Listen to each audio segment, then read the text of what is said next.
Hello everyone, welcome to my YouTube channel. So in today's video we're actually going to watch the behind the scenes of sewing a kente gown, and also there's gonna be a bit of explanation about how kente came about, some of the stories that are associated with kente, colors, combinations and stuff like that. So stay tuned.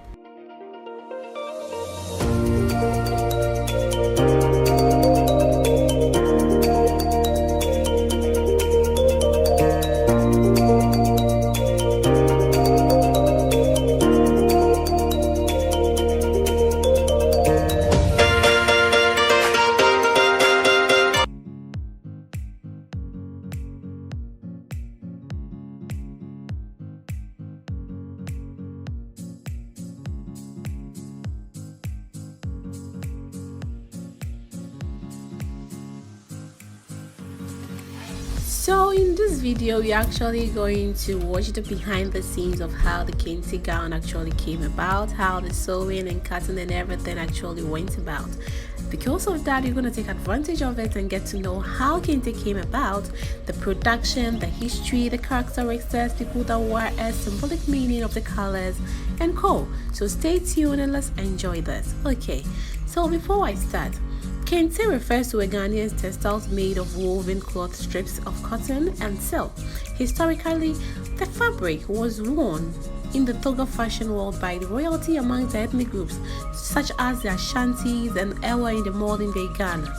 The wearing of kente cloth has become widespread to commemorate special occasions with highly sought after kente brands led by kente weavers.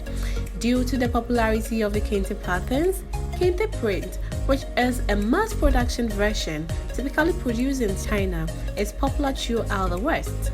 Globally, the print is used. Kente actually comes from the word kenten, which means basket in the Ashanti dialect of the Akan language.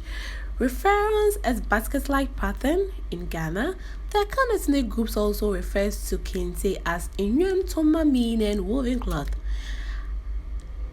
Ashanti folklore includes a story where weavers invented kente by seeking to replicate the patterns of Anansi, which is also known as a spider. Okay, so West African cultures have been weaving textiles of thousands years way back.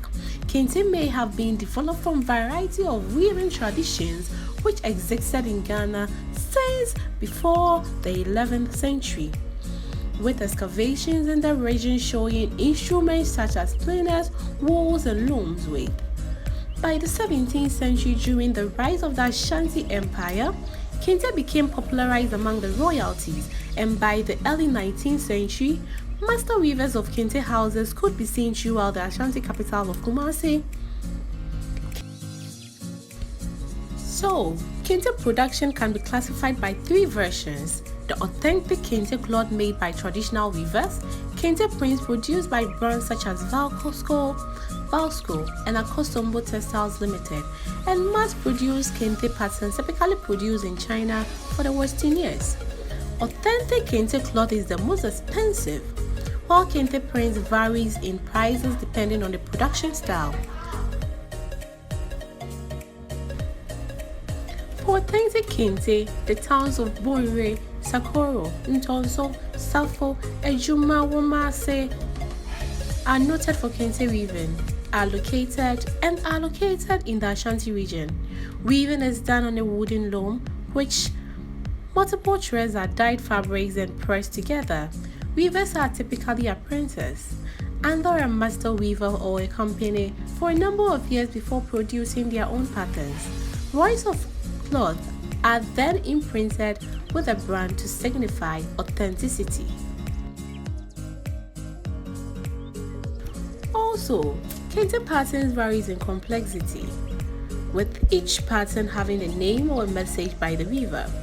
Ghanaians chose kente cloth as much for their names as their colors and patterns.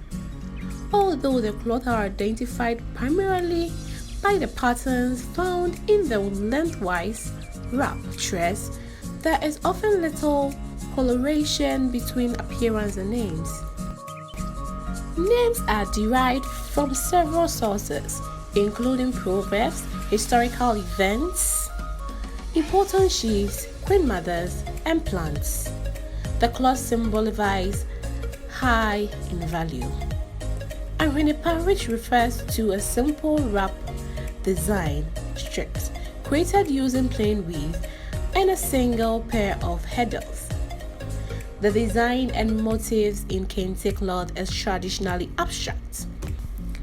Example messages include Ajuninosa, which translates as I have exhausted my skills. It's a highly decorated type of kente with rebuilt patterns woven in every available book. So now, let's go and understand the symbolic meaning of these colors. These colors that they use in weaving kente are not just colors that they feel like using them. These are colors that they make sure it has meanings. Every color used in a kente cloth has a special meaning. Okay, so with the black, it actually symbolifies spirits of the ancestors, passing right, mourning, and funerals. With the blue, it does stand for harmony, love, peacefulness, etc. Green represents vegetation, planting, harvesting, growth, and spiritual renewal. The gold represents royalty. Enough of the nice things about Kente. Let's get to the controversy side of it, okay? So in June 2020, Democratic Party leaders in the United States caused controversies by wearing straws made of Kente cloth to support against systemic racism. While it was claimed to be an act of unity with African Americans, many including John J. Bettel, a Ghanaian Nigerian researcher, voiced upset on Twitter, my ancestors did not invest Kente. I hope you enjoyed the history about the Kente.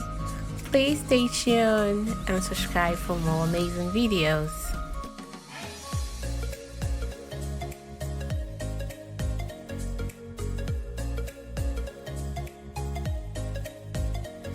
You really made a beautiful bride, dear. Thank you so very much for trusting me with this piece. Okay, so I'll be leaving the link for the bridal band in the description. Okay, so you can also learn how it was, everything that it was used for us. I'll be leaving the link in the description.